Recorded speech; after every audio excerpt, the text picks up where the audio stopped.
Hello everyone, welcome back to another video. চলুন আজকে ভিডিওতে আমরা আরো একটি অ্যাডভান্স লেভেলের স্ট্রাকচার শিখবো, সেটা হচ্ছে ইউজ টু পার্ট 8 এর স্ট্রাকচার। আপনি যদি আজকে ভিডিওটা শেষ পর্যন্ত দেখেন, তাহলে আপনি খুব সহজেই এরকম ধরনের বাক্য কিভাবে বলতে হয় সেটা শিখতে পারবেন। আপনি যদি ইউজ টু প্রিভিয়াস পার্টের ভিডিওগুলো দেখে না আসেন, তাহলে কিন্তু আপনি আজকে ভিডিওর স্ট্রাকচারের ব্যবহারটা খুব ভালোভাবে বুঝতে পারবেন না। তার জন্য আপনাকে অবশ্যই এই ভিডিওটা স্কিপ করে প্রিভিয়াস পার্টের ভিডিওগুলো আগে দেখে আসতে হবে, কারণ আজকে ভিডিওর স্ট্রাকচারটি প্রিভিয়াস পার্টের স্ট্রাকচারের সাথে কানেক্টেড। সো আপনি যদি প্রিভিয়াস পার্টের স্ট্রাকচারগুলো না বোঝেন বা না দেখে থাকেন, তাহলে কিন্তু আপনি আজকের ভিডিওর স্ট্রাকচার ব্যবহার করে ইংলিশে ফ্লুয়েন্টলি কনভারসেশন করতে পারবেন না। তো চলুন তাহলে দেখি আমরা আজকে ভিডিওতে কি ধরনের বাক্য ইংলিশে কনভার্ট করে কনভারসেশন করব একটি সুপার ইউজফুল স্ট্রাকচারের মাধ্যমে।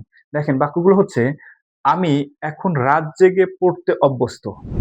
সে পাবলিক বাসে যাতায়াত করতে অভ্যস্ত। তুমি এখন নিয়মিত এক্সারসাইজ করতে অভ্যস্ত।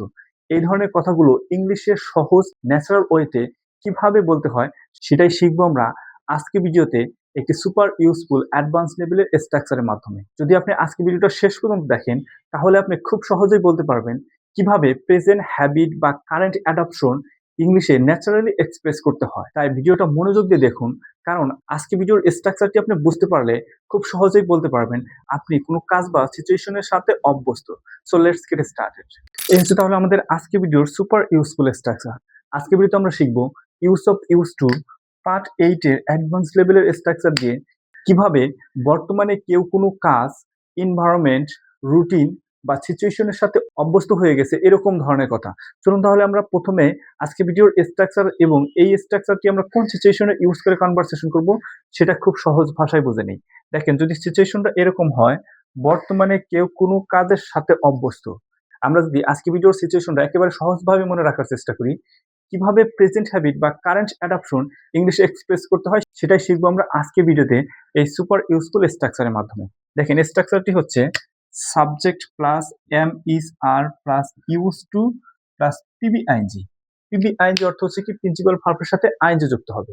চলুন এখন আমরা এই স্ট্রাকচারের ব্যবহারটা বুঝে নেই এই তিনটি রিয়েল সেন্টেন্স প্র্যাকটিসের মাধ্যমে। তো চলুন তাহলে প্রত্যেকটি এক্সাম্পল আমরা অন বাই অন বুঝে নেই এই স্ট্রাকচারের মাধ্যমে এই সিচুয়েশনে কিভাবে গঠন হয়, এবং এই এক্সাম্পলগুলো বোঝার মাধ্যমে আপনি বুঝতে পারবেন আপনার রিয়েল সিচুয়েশনে আপনি কিভাবে এই স্ট্রাকচার ইউজ করে ফ্লুয়েন্টলি অ্যান্ড কনফিডেন্টলি ইংলিশে কনভারসেশন করতে পারবেন। তাহলে প্রথম এক্সাম্পলটি হচ্ছে, দেখেন, I am use to starting late at night. দেখেন, মিনিংটা হচ্ছে কি, তাহলে আমি এখন রাত জেগে পড়তে অভ্যস্ত। দেখেন, প্রথম এক্সাম্পলটা যদি একটু মনোযোগ সহকারে বোঝেন, তাহলেই আপনি বুঝতে পারবেন আজকে ভিডিওর স্ট্রাকচার ব্যবহার করে কিভাবে কনভারসেশন করতে হবে। যদি আপনি সিচুয়েশন অনুযায়ী বাক্যটি মিলিয়ে দেখেন, আমাদের আজকে ভিডিওর সিচুয়েশনটি হচ্ছে বর্তমানে কেউ কোনো কাজের সাথে অভ্যস্ত। তাহলে যদি আমরা প্রথম এক্সাম্পলটি সিচুয়েশন অনুযায়ী মিলিয়ে দেখি, আমি এখন রাত জেগে পড়তে অভ্যস্ত। দেখেন, বর্তমানে আমি রাত জেগে পড়তে অভ্যস্ত। আই বিলিভ আপনি বুঝতে পারছেন এই সিচুয়েশনে এই স্ট্রাকচারের মাধ্যমে কিভাবে বাক্য গঠন হয়। চলুন আমরা সেকেন্ড এক্সাম্পলের মাধ্যমে আরেকটু ক্লিয়ার ভাবে বুঝে নিই। দেখেন, সেকেন্ড এক্সাম্পলটি হচ্ছে, you are use to watching movie with subtitles. তাহলে দেখেন, মিনিংটা হচ্ছে কি, তুমি এখন ইংলিশ সাবটাইটেলস দেখে মুভি দেখতে অভ্যস্ত। আমার মনে হয় আপনি বুঝতেছেন কিভাবে বাক্য গঠন হয় এই সিচুয়েশনে এই স্ট্রাকচারের মাধ্যমে। চলুন আমরা থার্ড এক্সাম্পলের মাধ্যমে আরেকটু ক্লিয়ার ভাবে বুঝে নিই। দেখেন, থার্ড এক্সাম্পলটি হচ্ছে, he is use to walking in the morning. তাহলে মিনিংটা যদি আমরা দেখি, দেখেন, তুমি এখন সকালে হাঁটতে অভ্যস্ত। বর্তমানে কেউ কোনো কাজ করতে অভ্যস্ত এরকম ধরনের কথা কিভাবে বলবেন, আই বিলিভ আপনি এই তিনটি রিয়েল এক্সাম্পল প্র্যাকটিসের মাধ্যমে বুঝতে পারছেন। সো এই ছিল তাহলে আমাদের আজকে ভিডিওর একটি সুপার ইউজফুল স্ট্রাকচার।